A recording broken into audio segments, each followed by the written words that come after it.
I've titled this talk Art, Jewellery and Design in Tracing the Path of Our Homo Sapiens Species. It's meant to be both a light-hearted and parts of it serious, but to just look at some of the information we have about our past. I hope you'll find some of the images beautiful, interesting, and some of the stories also there to demonstrate really that there is a lot more that we need to know and find out about our past, and as we become more scientific and do better research and examine the evidence, we can put together perhaps a better picture than we have now. This is Learning from History, Part 9.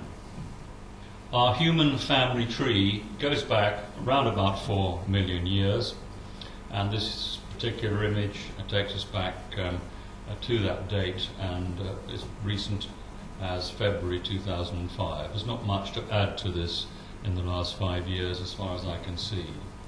And we end up really with what some people have said is just a few boxes, the cardboard boxes of bones going back 4 million years. And we're looking at perhaps the most successful species that came through to modern times, Homo erectus.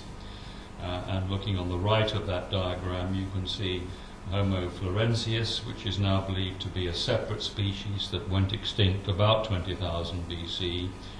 Flores man, we're going to look at him in a minute. Homo sapiens ourselves, and Neanderthal man at the bottom. As you can see, all those skulls are very different. The latest information seems to tell us that we do have a modern human fossil as early as 160,000 years ago, which was found in Ethiopia. And because the skull is slightly larger than those of modern-day humans, scientists have classified it as a subspecies, Homo sapiens idal-2. On the right here of the picture, you'll see a reconstruction of an adult male. Again, it's interesting that at that particular point in time, humans seem to be larger than we are today. But on the other extreme, we have Homo floresiensis, who's not much more than about 2'5" tall.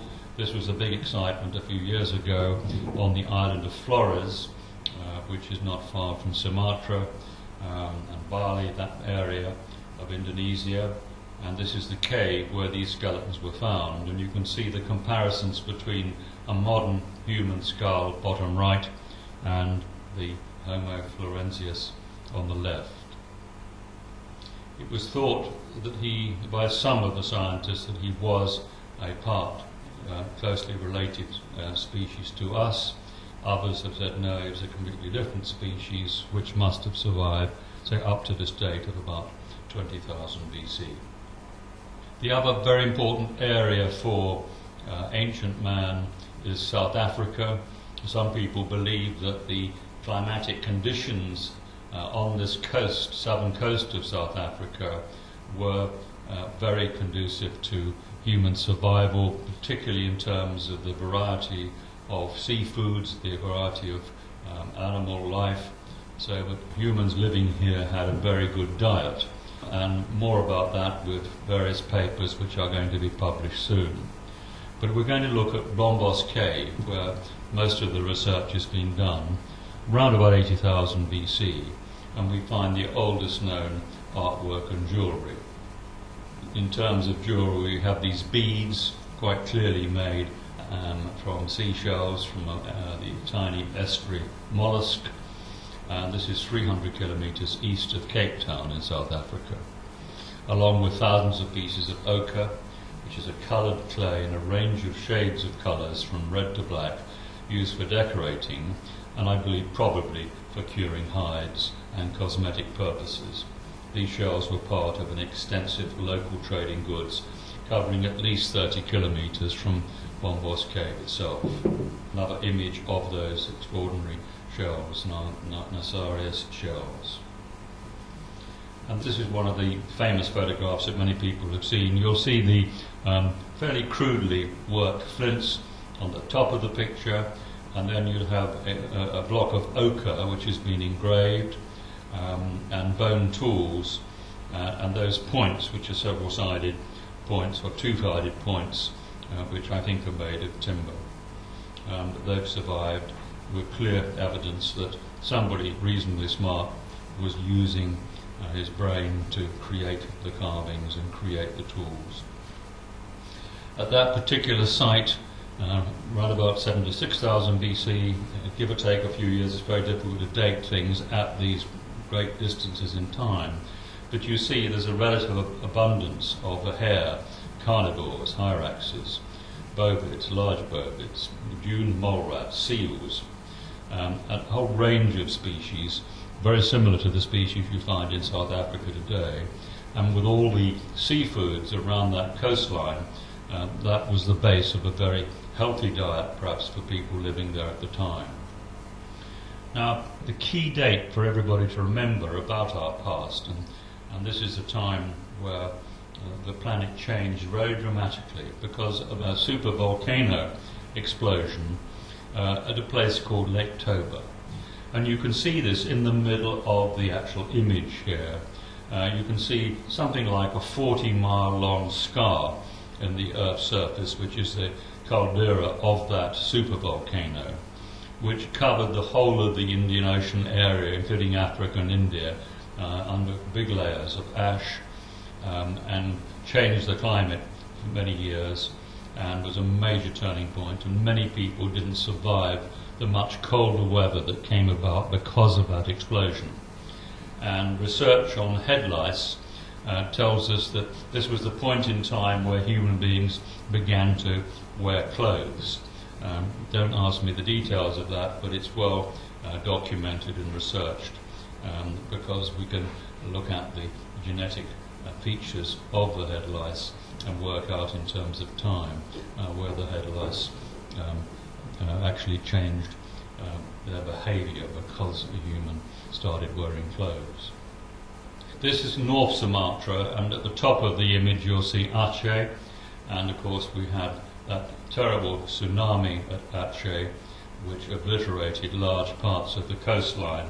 And I put in a second feature here because the ancient world was had many problems with cometary debris, supervolcanoes and tsunamis, and that is an extraordinary image of that Asian tsunami wave which hit the coast in December 2008. And you can see a person standing on the beach and the great wall of water behind. Action photograph, quite extraordinary. Now, in terms of Africa, this was a big turning point. It's believed we had what we call a bottleneck, a genetic bottleneck. A very small number of people surviving, or very small number of people at that point of time, about 70,000 BC, and a move out of Africa at that time. And this is the multiple exodus hypothesis. And it suggested the most recent out of Africa synthesis argued for at least one northern exit to Europe and further to the rest of Asia within the last 50,000 years, while acknowledging the possibility of an earlier southern route to Australia. So we have this fairly solid view amongst the experts now that we all originate in Africa. And I think that's been accepted now by the Chinese and many other people who thought they were distinct and different, but the evidence seems to back that out of Africa theory up. Now, this is an interesting object, one of our first carefully constructed necklaces, worn by one of the most ancient representatives of our species, found in Menton in Italy, around about 40,000 BC. And the magical objects consist of shells, teeth, and the vertebrae of fish. So perhaps as a lesson here is don't chuck all the fish bones out, see what you can do with them, but it certainly takes a little bit of skill and interest to produce something which actually looks very attractive and would have looked pretty good at the time, I'm sure. Lake Mungo Man, the oldest known cremations discovered in 1974 at Lake Mungo, of what was an early anatomically human inhabitant of the continent of Australia. It's believed to be the first evidence we have of what we call Homo Sapiens, or Homo Sapiens. And new studies show that this particular man here was abnormally tall, 6'5".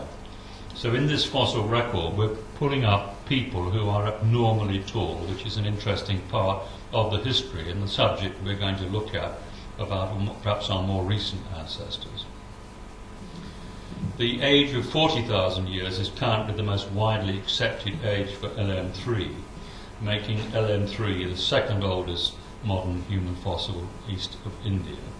So this is the time we begin to see people similar, very similar to ourselves, emerging from this historical backdrop. The Lake Mungo is now a dry lake bed. That's an example of it. It's very much eroded, and it's a key part of Australia. Now, when we're looking at other interesting features, we find that the oldest mine we can date to 40,000 BC, and it's Lyons Cavern, said to be the oldest mine in the world in South Africa. And the dating finally rests at 40,000 BC. Conclusively, the miners were pigment or cosmetic miners. In other words, they were taking ochre and metals which allowed people to use pigments and cosmetics, and maybe possibly they used them for curing hides. But that was the principal purpose of that early mine, and this has been supported from many sources. Among man's earliest funerary practices was the sprinkling of red ochre on the corpse prior to burial. Digs in Europe, the Middle East and Southern Cape show that this was a standard practice. One principal find was specularite, which is a shiny form of iron ore, warm and greasy to the touch. For centuries it's been sought after as a cosmetic. So that's an interesting point about ancient people, is that they wanted to decorate themselves, they wanted to look good, they wanted to cure their hides, and that seems to be the principal purpose of those very early mining operations. And this is what's left today of Lyons Cavern. Unfortunately, the most impressive part of the ancient mine has been destroyed by the modern day iron ore mining operations.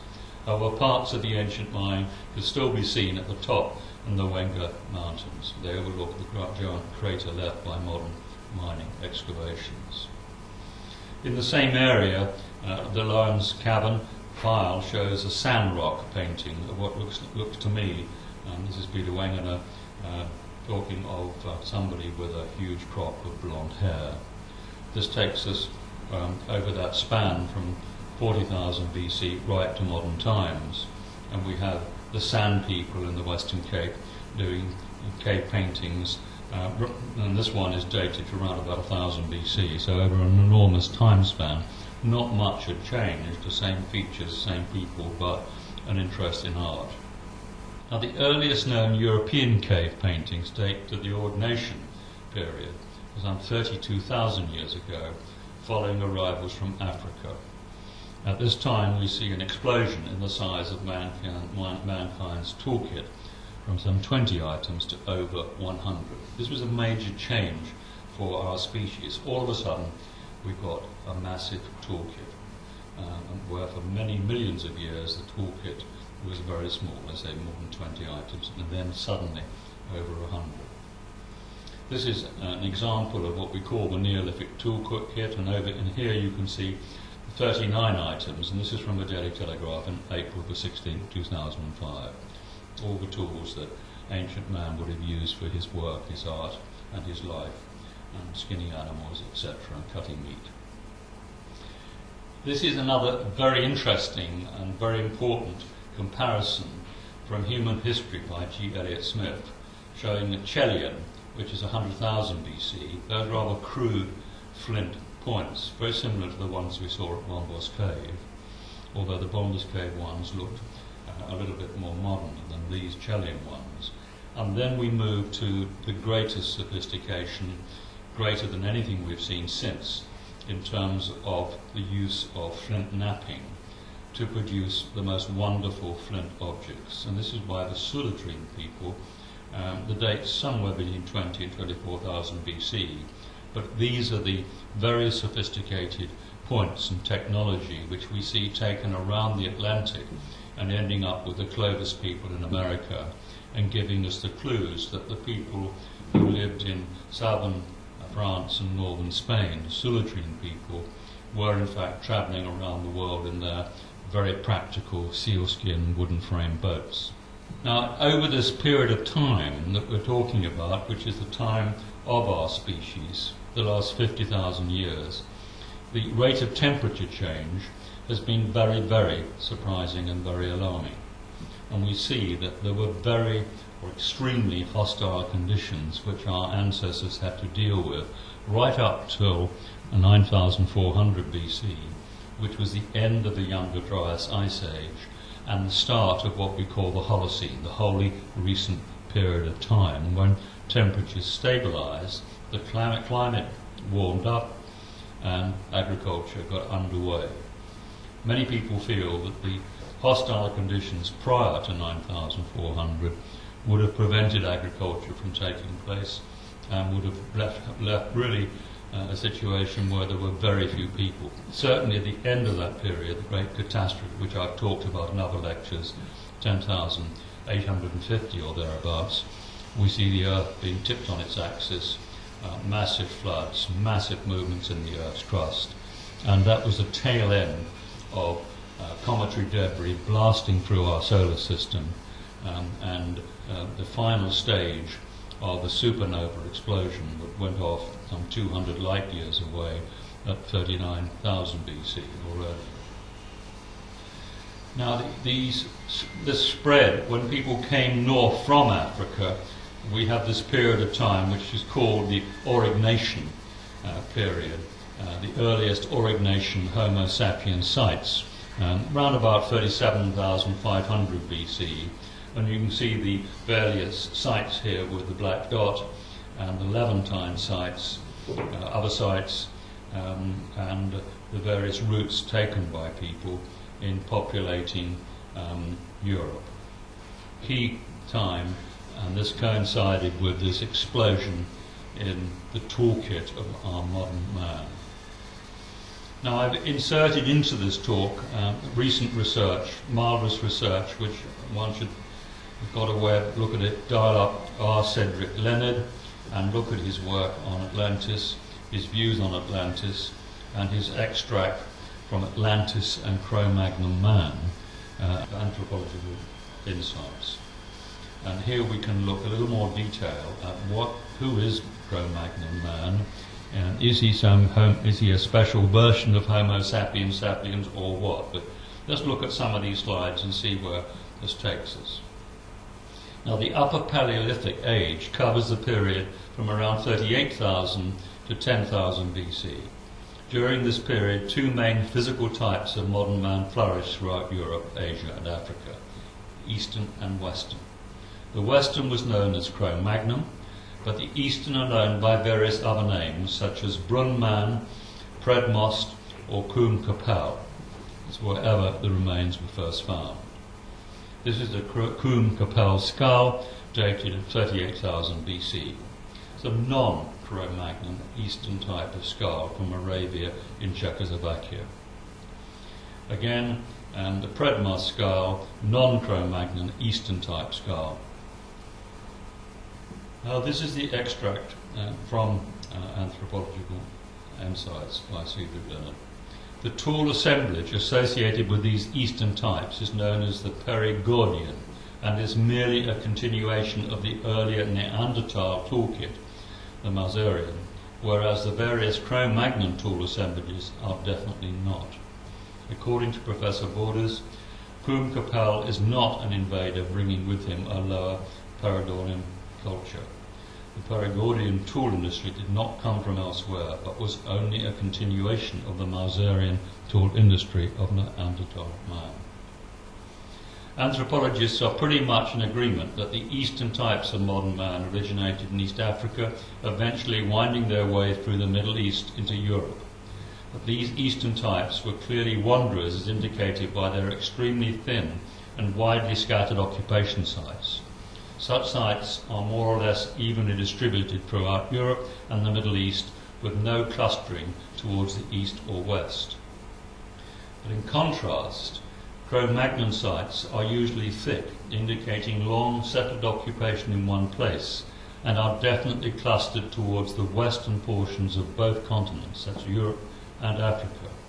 Remains of structures have been found indicating that both eastern and western upper Paleolithic man commonly lived in houses of some sort, and not in caves as commonly assumed.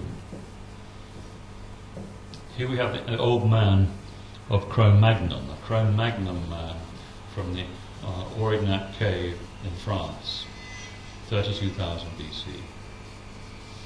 Now, Cedric Leonard has done more work on the Atlantean concept and the Atlantean views, and provided superb evidence in support of this large island, the size of Spain, on the mid-Atlantic ridge. I've covered that in previous lectures. It's there on the Golden Age Project website. A German team are translating much of the material into German for release to the German public, and there are a great deal of support from many quarters, and Cedric Leonard is at the centre of that supporting research on this particular subject. So near the date of 35,000 BC, a few thousand years after the first appearance in Europe of modern man, a taller, more powerfully built, more rugged man suddenly invades the western shores of Europe and North Africa. This rugged, innovative, large-brained man is dubbed Cro-magnon, named after the first specimen discovered at Cro-magnon Cave, a few miles from Aurignac. Consequently, his tall assemblage was labelled Aurignation. According to Professor Francois Bourde, world-renowned archaeologist and former director of the Laboratory of Prehistory at the University of Bordeaux, the Aurignation tool tradition without doubt originates outside Europe, although from where is still a mystery. Here we have Abri Cro-magnon from Les Isères in France. You can see this perhaps taller head, broader forehead. Now, the work which is most familiar to me is that of the American School of Prehistoric Research at the Peabody Museum at Harvard University, of which Drs. Briggs and Howe are members. To give just the barest of their conclusions in relation to our discussions on Cro-magnon man, it should be stated that the race to Cro-magnon of Europe and the North African type, the Mecha, resemble one another greatly. The latter seems best represented by a class of particularly large-brained specimens which are labelled Type B, and Briggs states that Type D skulls stand alone, notably in their often great size. And here we can look at them too, those three from 32,000 BC down to 10,000 BC, examples of Cro-magnon and Type Mecha crania. Notice the short faces and high, broad-brained vaults. Like the Cro-magnons in Europe, the remains of the Type Mecha in northwest Africa can be found mostly along the Atlantic coast. What was at one time called Ibero-Mazurian has now been dubbed Auranian. Since its origins cannot be determined as either Iberian or Mauritanian, according to Clark, the Auranian appears suddenly as an intrusive tool industry, but cautions against speculation concerning its origins. But when we look at these special Cro-magnon sites, these much bigger brains and skulls, we notice how the sites seem to cluster near rivers and seashores, a trait of a maritime culture, and also the western or Atlantic orientation of these sites.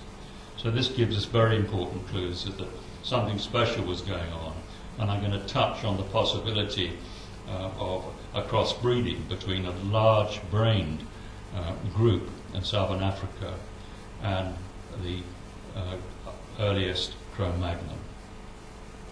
Now, how big were our ancient relatives? This is always the fun part of history, trying to dig up exciting things that more often than not are not shown to us by museums.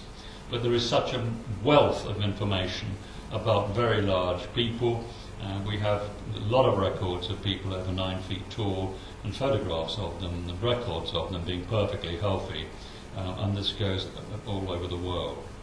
But here's just one of the interesting features of recorded large people. There were giants in those days, so we have people from 6 feet up to 25 feet tall. Now, that seems absolutely crazy, doesn't it? But let's just have a look and see what's going on.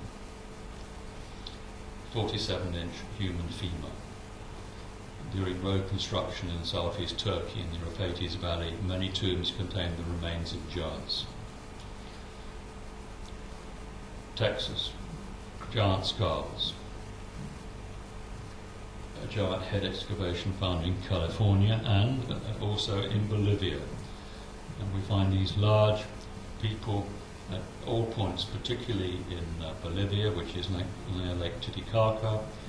La Paz Museum had several of them in that museum. I don't know whether they're still there. I've tried to find out unsuccessfully. We find the very large skeletons too in the Mesopotamian plains and in Lebanon. Also, we have them in Greece, and this is a recent set of photographs. Some people say they're forged or faked, but if you look at them all, it seems an awful lot of trouble to go to fake something which looks as realistic as these do. Again, another massive skull. And there's the size of that individual.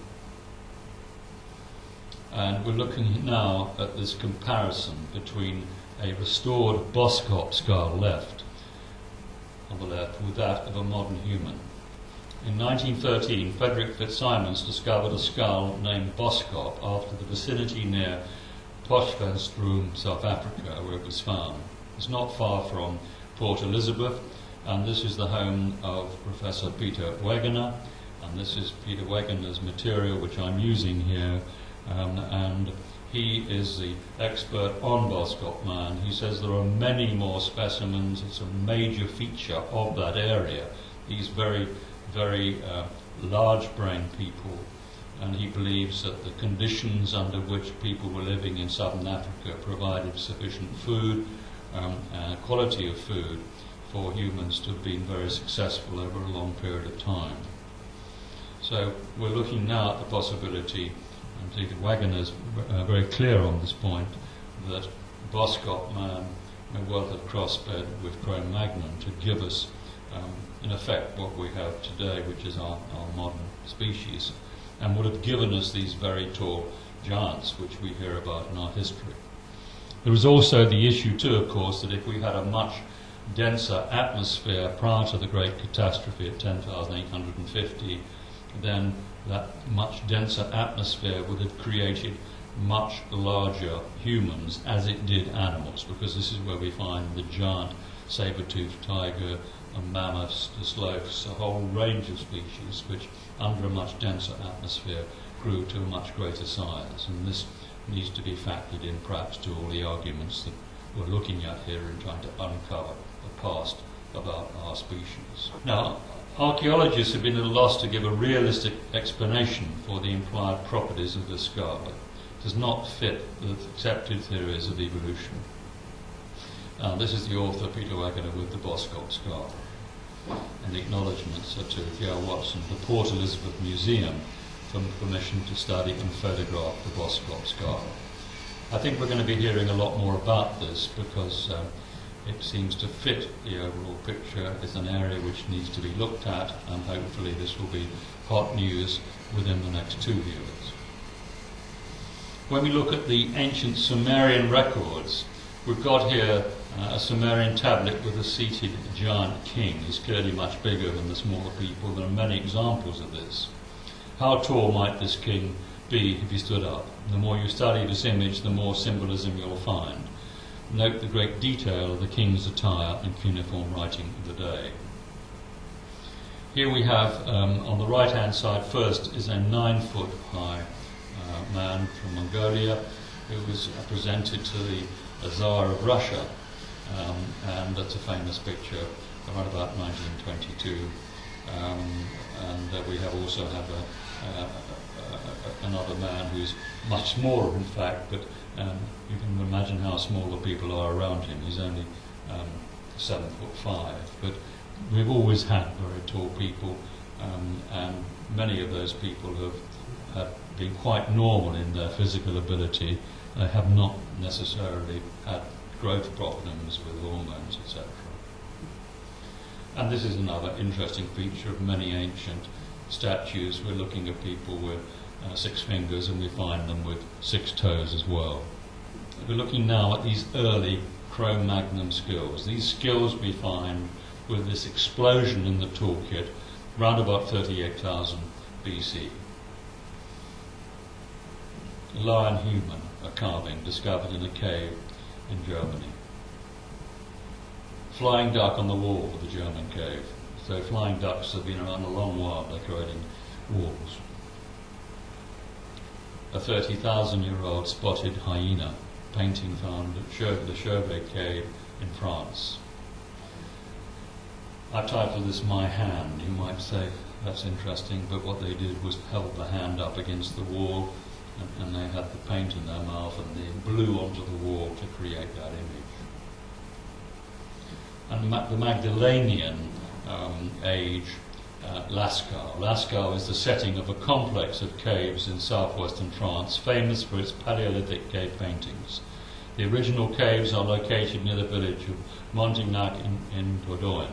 They contain some of the best-known Upper Paleolithic art. These paintings are estimated to be 16,000 years old. They primarily consist of realistic images of large animals, most of which are known from fossil evidence to have lived in the area at the time.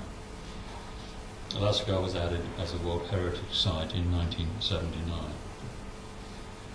What is interesting is here you have a Magdalenian horse head carving, around about 18,000, 16,000, I don't know the exact date, but what we have here is one of the most important features is that these Magdalenian people, who range from Portugal to Poland, seem to love horses, and horses predominate, with over 364 images of horses in the Lascaux caves. And there are pictures of horses being ridden and with halters. And many of our specialists believe that the horse was domesticated by these very early Cro-magnon people around about 32,000 BC. Remember, they were very much like us. Another incredible picture of the bison from the area, European bison from the Altamara cave in northern Spain. And a cave drawing of a woman. Very rarely do we find people, but this particular painting is an example of people being drawn at that time, which I think is particularly important and interesting. And a Magdalenian tent, this is archaeological work, and the dating of it is 12,000 BC. And you've got a wigwam, you've got horses, you've got bisons, not unlike the kind of life and world that the Red Indians were moving in North America. And here is a reconstruction of a Magdalenian spear thrower. Lovely image of animals being herded, and the spear thrower giving tremendous impetus to that spear to kill an animal as efficiently as they possibly could. Again, Lascaux oryx, a giant wild ox, which was the progenitor of our domesticated cattle, although that's another subject I've dealt with in earlier lectures. A cave painting of a dun horse at Lascaux. Reproductions of some of the Lascaux artworks at Lascaux too. Beautiful images, wonderful images. The painters do their work by the light of saucer-like stone lamps burning animal fat. The charcoal wick of one of the lamps at Lascaux has been carbon dated to about 17,000 years ago.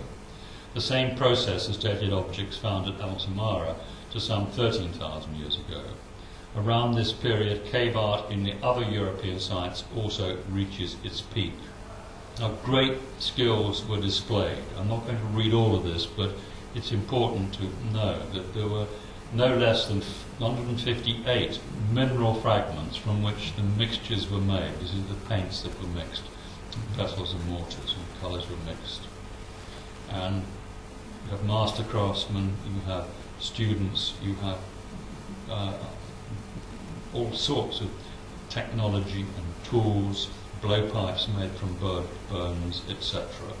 So you really do have extraordinary skills being displayed by people whose brains were the same size as ours, and in many ways they seem to be just as skillful as we are today. Beautiful images again from Great Hall of Bulls at Boskop. Horses again at Boskop.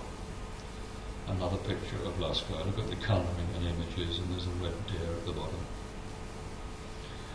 What could be the oldest lunar calendar ever created has been identified on the walls of the famous prehistoric caves at Boskop. That's one particular view, and that's a key point, and there are other aspects of these paintings which link these people to really understanding the seasons, the years, the cycles, observational astronomy, and following everything that was going on in the sky because their lives depended on it. We'll look at Australia. Just for fun, I thought it would be interesting to, when we're talking about art, jewellery and design, to not forget the termites. This is communal living par excellence, and they're high-rise homes in northern Australia. And the termite colony, of course, is one of the great wonders of the natural world in terms of cooperation, cooperative building, air conditioning, gardening, providing food, and systems generally. And we mustn't forget just how clever insects and many other species are in coping and living in harmony with the planet. Aboriginal paintings of creation ancestors. They had their creation ancestors. Some of these are over 20,000 years old. The image below depicts the Maragon, who creates lightning and thunder with axes on his limbs. Very interesting to see the parallels with axes, creation of lightning and thunder, because it's exactly what we see with the Canaanite gods in a totally different part of the world. India. Humans and animals in the Indian Bhimbetka rock shelters, around about 12,000 BC. South Africa, a bust at least 30,000 years old. Ancient symbols and script at Boskop in South Africa. Ancient settlement at Mabunga, forgive my pronunciation, situated near the spot where the borders of Zimbabwe, Botswana and South Africa meet. Jan Smuts took a special interest in this site. Again, this is one of the great treasures, a gold foil rhinoceros from that particular site. I'm uncertain as to the date of these because there seems to be quite a lot of confusion about the dates of Great Zimbabwe and some of the other features in this area, but no doubt that will resolve itself in time. Middle East. Well, we're now closer to our modern times at 9000 BC, and we have 167 or so of those roof supports, as I call them, decorated with all the local species and animals in the area. I've dealt with this in other lectures, and I've described it as a good example of a party of watchers or angels doing their research in the locality on top of the hill, because it was a very good place to be warm during those very difficult times at the end of a younger dryas, and also to keep an eye on the wild animals which were migrating below, because that was the meals of the day, so to speak. And when you saw them coming, you could go down and know where they were and take your animals far more easily. There was no sign whatsoever of any agriculture here up on this high ground in southern Turkey. A detail of the feature here, pillar 43 with reliefs of vultures, scorpion. It says a decapitated human form in the lower corner, but I don't necessarily accept that. They're all made out to be cults, they're all made out to be religious, and religious content comes in when I believe that there was no religious influence or cult influence at all. It was a totally secular world, practical people having survived the great catastrophe, having to restart civilization all over again. These are some of the first images we see of those early peoples who restarted civilization and agriculture in southern Lebanon. And these are Ain Ghazal in Jordan. Whether they're the first divinities or ancestors, we don't know, but they're wonderful statues, of the earliest ever found. And this is Catalhuerc, a town of 13 hectares set within the rich agricultural Konya plain. And O'Brien, in his book The Shining Ones, identifies fruit fly chromosomes on the southern panel of the decoration in room A1118 after James Melhart. And also, how do they polish a mirror of obsidian without scratching it, and how do they drill holes so small that no fine model needle can penetrate? And when and where did they learn to smelt copper and lead? And this is at 7,500 BC. Southern panel again, and O'Brien deals with that very well in The Shining Ones, and a very eminent scientist identified them as fruit fly chromosomes, but wasn't particularly interested to find out where they came from. Catalhuerc, again, we have one of the first ever paintings in that particular area of a bull around the same date. And this is the obsidian mirror, polished, no scratches, on the hardest, one of the hardest volcanic glasses, and this is what they made mirrors from. And obsidian came from this area of Anatolia and spread all over the civilized world, and they can be traced back to two particular volcanoes in the Anatolian highlands. 6th millennium, around about 6000 BC, we actually see incredible sophistication with these Halafian ceramics, and then things seem to deteriorate. So we have one of the best examples from Plato, Prehistorian, by Mary Settergast, and she's many other examples of great sophistication at very early dates. This is a slightly later period, the Samara pottery, quite different, and not in the same class as the earlier Halafian, and the culture of Samara was preceded in northern Mesopotamia by that of Tel Hassuna, and we're now finding more and more remains of city-state tells or occupation mounds, which take us right the way through the northern arc of Syria into the Lebanon, down into the Jordan Valley, with the latest city-state in the Jordan Valley comparing in both date and size to the great city of Ur in Mesopotamia, or Sumer. In Egypt, archaic Egypt, we find some of the most sophisticated pottery, the Bardari pottery, which was incredibly light and incredibly strong, and the suggestion is that was made from a geopolymer. In other words, it was formed, dried, and geopolymer was used to create these kind of objects, an advanced technology. There are signs of it today still being used by Africans, but this was very sophisticated at these very early dates. And this is an example of a moulded cup, a clay and geopolymer moulded cup. And this is Joseph Davidovit's research, very important. Again, examples of moulding in geopolymer stones, limestone, granite, sandstone, and art codes. A chlorite vessel known as the hut pot, early dynastic period in Sumer, because it appears to represent the facade of a reed hut. Shiny black egg-shaped pot from Tomb 23 complex, and this is from the latest excavations of Hierakonpolis in southern Egypt on the Nile, where we've now pushed the dates for sophistication in Egypt back to 3,850 and way before. Alabaster vase from the same site. Beautiful objects. This, again, is another wonderful piece of artwork, and I've included this because there are a whole series painted for the National Geographic magazine by a man called Hergé, a Frenchman called Hergé, before the Second World War.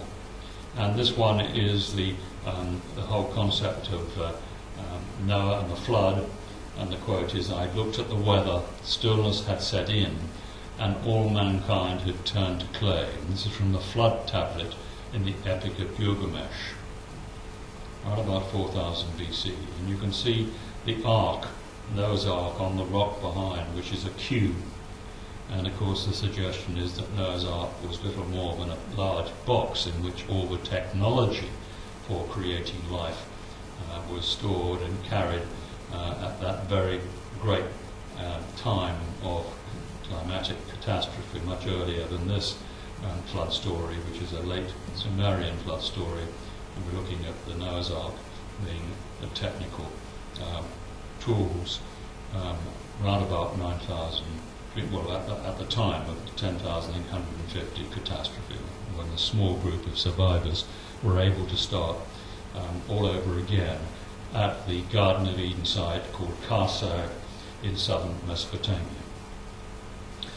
This is another extraordinary piece of artwork on the temple of Jupiter Heliopolitanus, the sun god, and Jupiter, and this was also called Baal-Shamin, and there's a shaman in there if you look closely, otherwise known as Hadad or Adad, or the word dad probably comes from that source. Baal-Hadad, the great lord Hadad, or Baal. He was the ancient sun god of the Semites, in fact the Lebanese people, the Canaanite people, the land of Canaan, way before the days of Yahweh or Jehovah. He was worshipped in various parts of the Middle East under the aliases of Bel or Baal.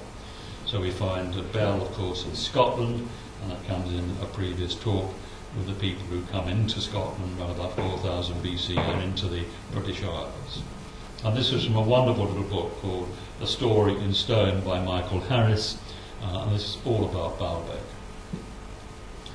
This is from The Genius of the Few by Christian and Barbara Joy O'Brien, and it's the statuettes which are believed to be the Anunnaki Council, with An, the Supreme Lord An, the monotheistic An, and when you read the Quran it's the readings and recitations of An, and this is where our history starts at the Garden of Eden, and this is the story that I'm telling within these 10 lectures now that I've now been able to film, and they'll all be available soon on the website as video lectures. The first complete zodiac appears in Egypt on the ceiling of the original Dendra, a so-called temple, Tamon, administrative building, which is dedicated to Hathor. They had mapped the sky in great detail. Very clearly, there was a tremendous skills and knowledge on observational astronomy and measurement, etc. One of the first, most sophisticated buildings here in Sumer was at Eridu and dedicated to Enki from 5000 BC. You almost see that in a modern architect's office. The painted temple at Uruk, the White Temple as it was called, was dedicated to this extraordinary leader of the original group of the Anunnaki called An. The Tuatha Danann, the people of the god An. Here we have another incredible image from a cylinder seal, and I've described this as maintaining law and order in the name of Ninkarsag, around about 4000 BC. The king of Uruk, again a very tall man, and he sits in that chair and dispenses justice, just like our district commissioners and regional magistrates have done during the successful and positive phases of the British Empire, or British colonisation of various parts of the world. Again, wonderful artwork, and here we have the standard unit of measurement, both in terms of a measuring rod and also a measuring tape. And here is a tablet which is where all the measurement of 11 fields is recorded. And this is the reign of Bursin, the king of Ur, about 2400 BC. The famous sacred basket, the more wonderful artwork, go to the British Museum, the Assyrian Roman, you'll find all manner of variations on this theme of clearly people involved in farming, and I believe that that basket was a matter of holding the pollen for the plants to be pollinated. Most of our domesticated crops, particularly horticultural crops, require pollination. Very, very important. And it may be with lack of bees that pollination was critical in those very early periods of time when farming started and horticulture started. Wonderful artwork described by specialists as being superior to the Greek sculpture. This lady would have had polished and painted quartz eyes, copper eyelashes, and a wig, rendering a lifelike appearance, the Lady of Walker, around about 4000 BC. Very clearly a European Aryan type, although we have, and always have had, in that whole region, a range of racial types. It's only our racial bad attitudes that put labels and names on people because of their so-called racial characteristics, when in fact we're all incredibly closely related genetically. A beautiful alabaster trough from Walker, which is a modern name for Uruk. And here you see those same symbols of Ninkarsag, our Earth Mother Goddess, the single lady in the Karsag group, married to Enlil. So it was An, Enlil, Enki, and Ninkarsag, prominent members of that group. And she's remembered here at Uruk, and this on the carving of this trough are her symbols. Ceramic cones, more fantastic artwork. Those little pegs were driven into the wet clay to provide a wonderful surface that wasn't eroded. And the coloured paint from 6,000 years ago is still clear. Modern paint manufacturers have found that the ancients heated their paints, and this technology is now being used today. And that kept those paints bright for, as I say, 6,000 years. Quite extraordinary. Niches and half columns decorated by cone mosaics from the pillar terrace at Uruk. Another image of that, as it is today. Here we have Bangshan, pottery and beads, little examples from around the world, from the Far East. And here we have a very interesting extract from the book of L.A. Waddell, who wrote a series of superb books on our history, should be revised and looked at again by all archaeologists and historians. He was one of the leading specialists in the having great knowledge of 30 different languages. And this is a carved ivory handle with a stone knife found in Egypt, the pre-dynastic age, now in the Louvre. Note the king in Gothic dress and horned hat with his goats, taming, civilizing the figurines of Asia Minor and Europe, the Chaldea, represented by their totem animals, the lion and the wolf, and on reverse in human form. The same scene is found on Sumerian and ancient Britain monuments to show the influence of the Sumerians went into the Indus Valley, went into Egypt, went to Britain. The whole of Europe was not left out of that Sumerian influence and Sumerian language. Waddell felt that 50% of the words in Old English were the same as the Sumerian words. Here another wonderful, perfect example, perhaps one of the most brilliant examples of art carved in wood. And here we have a wooden statue of Ka-Appa from the tomb of Saqqara, 2700 BC. And to modern Egyptian diggers, they resembled their mare. And here, the same as the Lady of Walker, we've got the quartz eyes, the eyelashes, totally lifelike image that would have been when it was originally created of the individual it was carved from. The famous Median geese, very important, one of those species, all those species are there now in Egypt except for one which disappeared in about 1870. And these accurate and highly skilled paintings of geese show that art had reached a peak at this early date, which was not exceeded in subsequent paintings.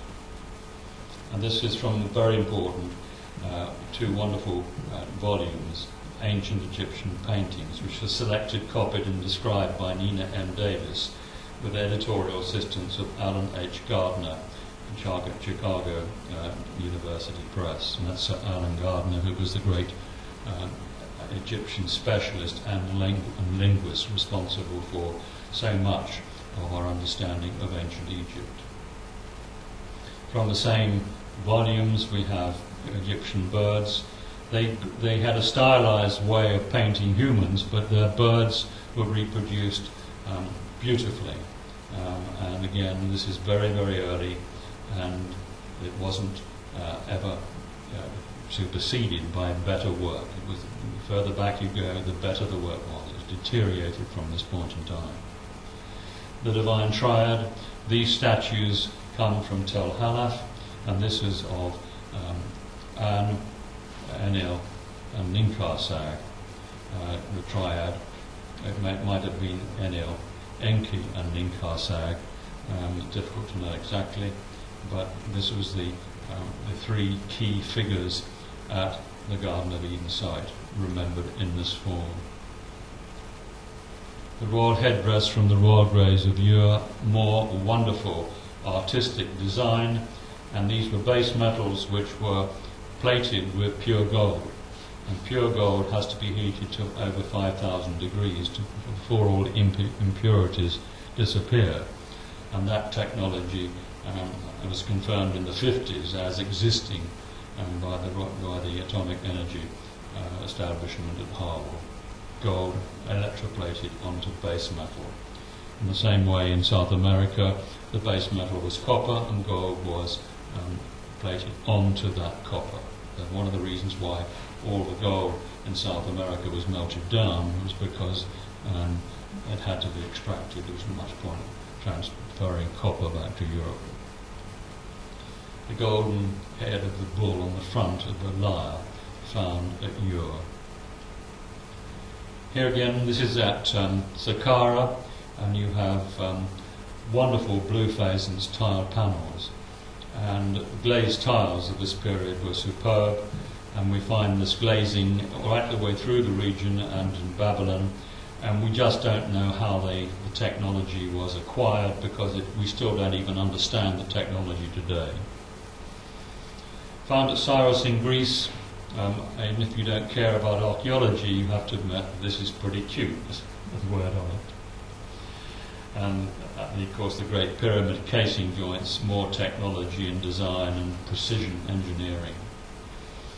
5 miles of Pelagesian city walls in Greece, not far from where those Greek giants were found, and those walls are still standing today after probably 4,000 or 5,000 years, and we find that technology is exactly the same technology which would have been taken to Peru by the Europeans who went to Peru way back in time. And we find that same technology in southern Spain, in Andalusia, and we have this whole Indo-European worldwide civilization able to construct those kind of structures which were earthquake-proof. Sumerian ladies, again, wonderful art. At the same time we have the wonderful art, we have primitive attempts at art, so everybody's getting a chance to do their own thing. I am Langri Mari, king of Mari. Mari was one of the great cities on the Euphrates, one of the most successful ever city-states, great trading state, and Mari was another name for Ninkarsag. Mari was the god of the Basque, and this is a great historical excavation carried out principally by André Parrot, and this is really an area which one has to look at. Mari in 3000 BC had over 200 craft trades and guilds. Here we go to Knossos and look at the wonderful fresco of an acrobat on a bull with 2 female acrobats on either side. A Baghdad boat, the photograph taken in 1905. The royal standard of Ur, with all the farm animals, very much an agricultural and a domesticated scene. Europe peace on one side of the standard of Ur and Europe war on the other. That's the archaeological explanation here. But in the very early times, these city-states were peaceful. We don't really find fighting coming along until we get to these great catastrophes, cosmic catastrophes, which cause so much destruction and break up of what I call the Golden Age. Again, very early, found at Naxos in Greece. One might almost say modern art, but look at those features there. Wonderful artistry, wonderful skills at very early dates. Stonehenge, we've got the mortise and tenon joints all the structures there which demonstrate that Stonehenge would have had a very substantial timber roof. That's the purpose of going to all that trouble. And of course they structured those great stone uprights so that they were aesthetically perfect in terms of being shaped, so that they look better than they would have been if they'd been less square. Bodmin Moor Observatory, 97, one of 97 ridgetop cairns of up to 50 feet high. The remains are there. Perhaps more stone moved than the Great Pyramid. Another period of British history which we have to rediscover. Again, we're back on these extraordinary tiles and the whole way in which they were produced, technology, which was unbelievable, and we still don't know how they did it. But this is the Istar Gate at Birmingham Berlin Museum from Babylon and Iraq. The lion was a symbol, detail of the Istar Gate.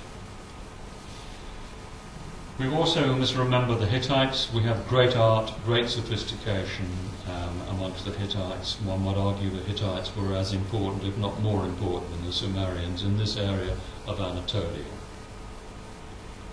And this is Hittite artwork, the chamber inscriptions, very early period of time, probably 3,500 BC, if not before. This is one of the seals of a Hittite king called Zidanta, and we find most people are aware of signet rings and seals, but we find these seals much earlier than people realise, 3000 BC and before, in the area of Anatolia, for marking one's own personal possessions or personal effects. Another king, another seal.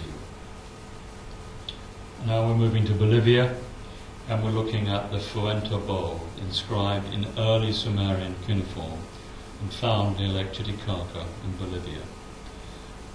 One of the whole string of evidence what we have that the Sumerian had literally travelled the world. Their kings travelled the world to visit their colonies, and South America was a home for migrants, colonizers from the old world. A closer view on the inside of that bowl, which is described as a pig trough, because it may well have been used as a pig trough. Again, that's archaic Sumerian. And in addition to that, we have the similar signs on the Percotian monolith found in the same place or same area, second confirmation of Sumerian activity in South America at very early dates. 2 metre high. It's now tied with wire at the bottom, as you can see, fairly fragile. And then we switch to Mexico, and we're looking at the Atlanteans, as they're called, on the top of that extraordinary, massive platform at Tula. A wonderful picture there taken by Esther James, one of the best pictures I've seen of that particular site, which just demonstrates its immense scale. And if you can imagine that with its fantastic roof when it was in full swing. These gigantic figures supported the entrance to the temple of Quetzalcoatl, the feathered serpent. Note what appear to be the small baskets held in their left hand, and compare this feature to the bag held in the hand of the god at La Venta in southwest Yucatan.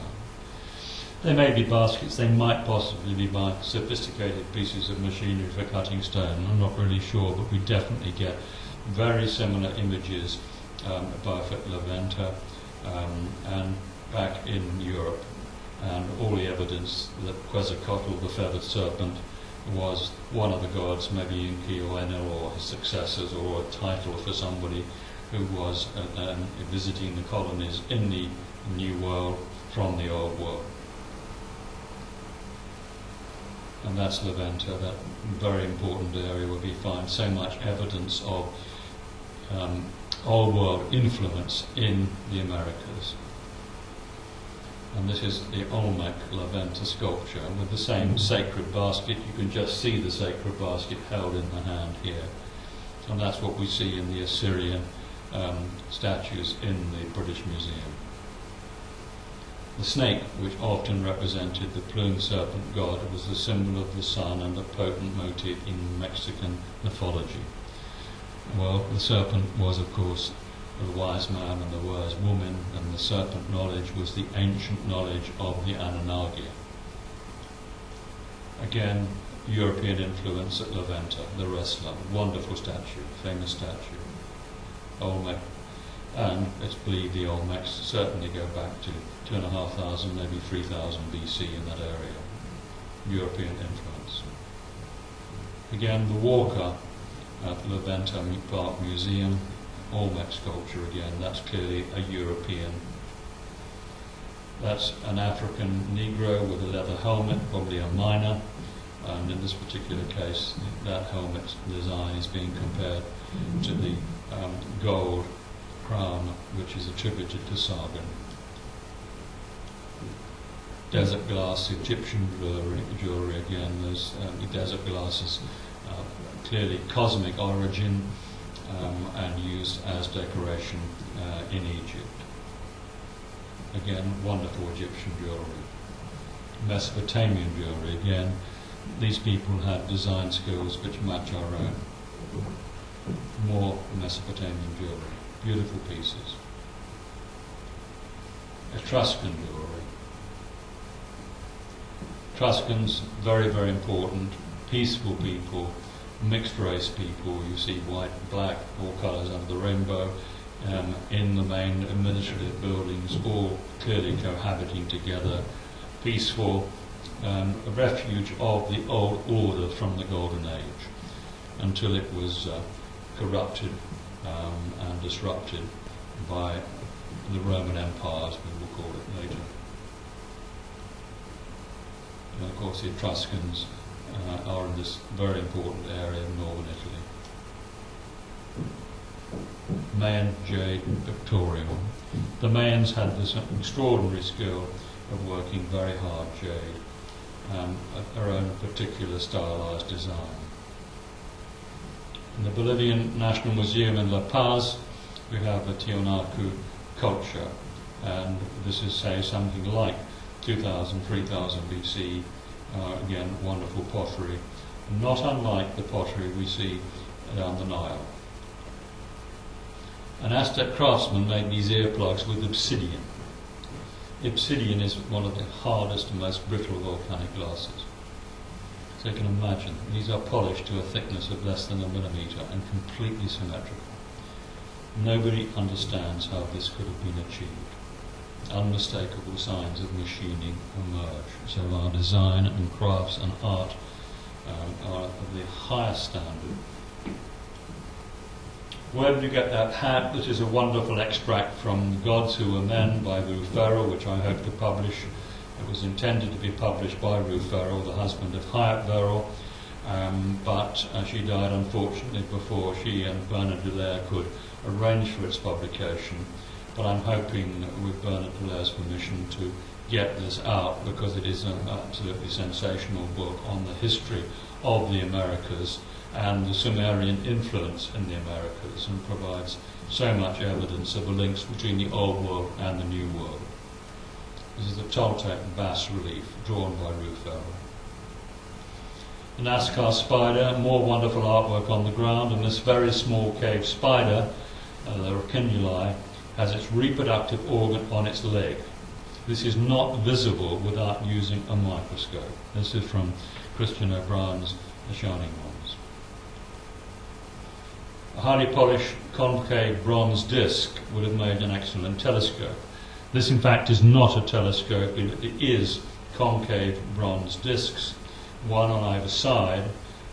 It's about a size about 1 foot in diameter, and it is the most wonderful piece of artwork, and had the constellations on one side and astronomical signs or constellations on the other. Now I don't know whether one side was the sun and one was the moon or whatever, but this was a record of great detail and sophistication of the cosmology of the sun and the moon and the positions of stars at this period of 1250 BC. And more about this later on. A book is being written on the subject to be published by Christmas. It'll be on the website, the Golden Age website.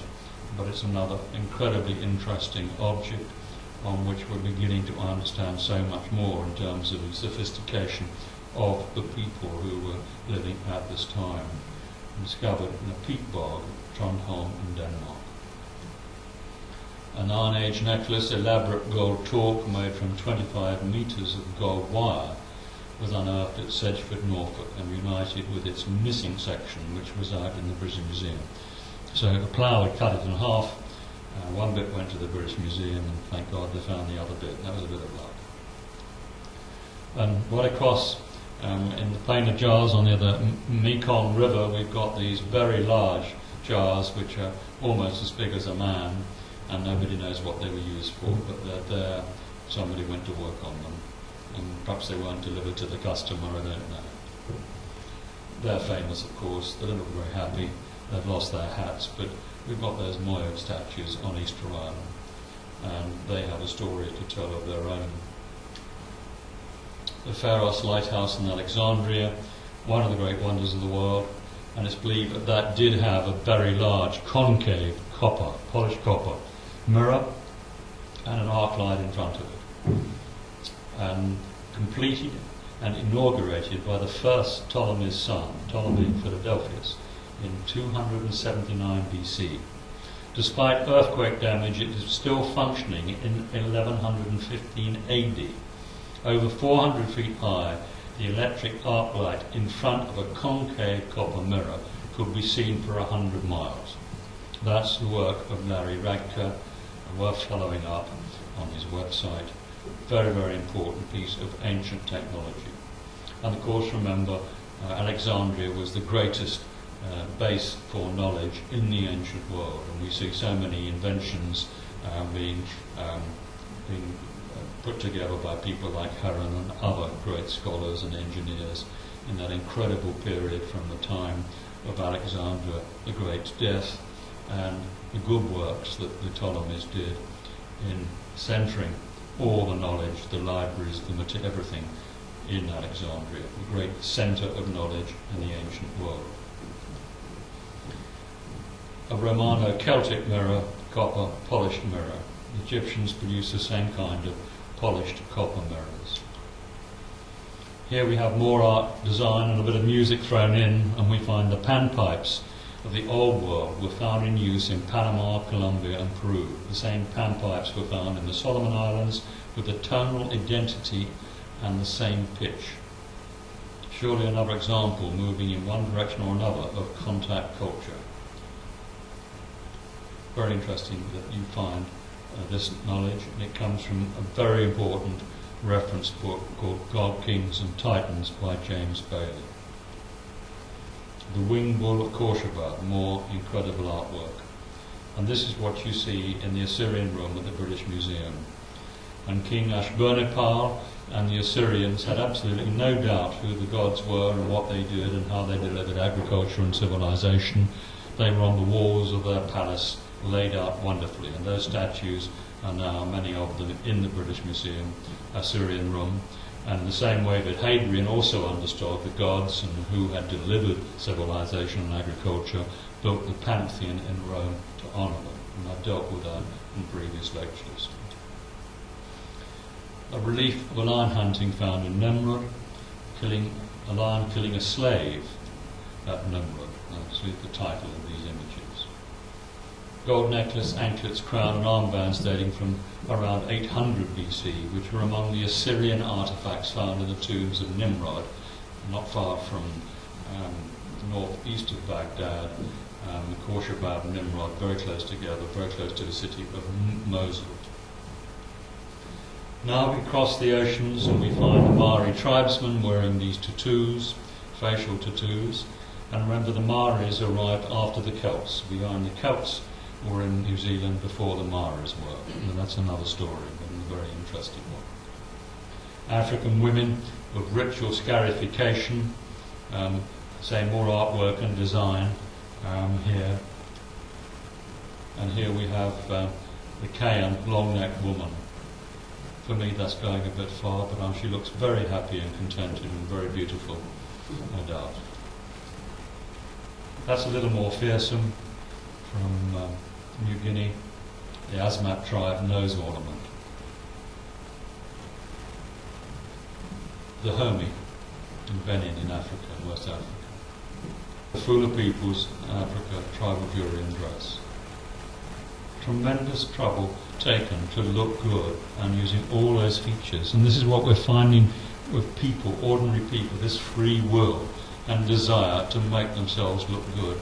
And right through the history, right back to Boskop, we've got this desire to have some respect for oneself and look as good as you can. Well, that's again maybe going a bit too far. There may be advantages of that, but certainly the Sara Kaba tribesman, this photograph taken in 1915 with those two very large wooden plates, I think they are, actually inserted in the holes in the top lip and the bottom. The Mentawai tribesman in West Sumatra, that's right, two young men. Borneo, tribal dress. Again, look at the way people are dressing up and looking after each other and putting their best gear on. African spindle world trade beads. A lot of work in those. Same again, Tibet, quite a different part of the world, amber and silver beads. African trade beads. We find this trade in beads and seashells right the way back to the time of Boskop. When they say Boskop is a 30-kilometre trade around it, but we find seashells from the Red Sea in southern Spain in Magdalenian times, 18,000 BC. Turkmen silver and cornelian necklace, lovely features. A Cambodian dancer left and a Samoan girl right. A young Tamil girl's jewellery, around about 1907. Look how beautifully she's dressed. Absolutely amazing. I don't know how long it took to do that, but isn't that beautiful? Fetish jewellery from Sumatra. Primitive, exotic art, it's described as. And here we have three young men who are pretty unhappy because they've just been circumcised. And the looks on their faces tell it all. Another ritual or design or decoration. At this time, it's a Catholic ritual. It's in Mora in Spain in 1984. We're right up to modern times now. And I'm putting a little bit of a plug here for the religious differences which divide us. And they shouldn't be dividing us, they should be bringing us together. And here, from the Sunday Telegraph, June the 25th, 2006, Christians are still swine and Jews apes in Saudi schools, learning to hate. School children are using textbooks that promote hatred of those who do not practice the Middle Eastern kingdom's strict form of Wahhabi Islam. Isn't that sad? Where have we got to in that 100,000 years? And most of the time it's clear that people were peaceful all of that time.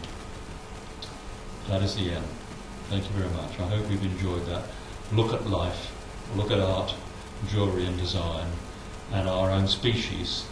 And it obviously creates many more questions and answers, but I hope it's given more of a perspective on us and our ancient ancestors, and maybe we can open up some of the avenues for further research as time goes by. Thank you.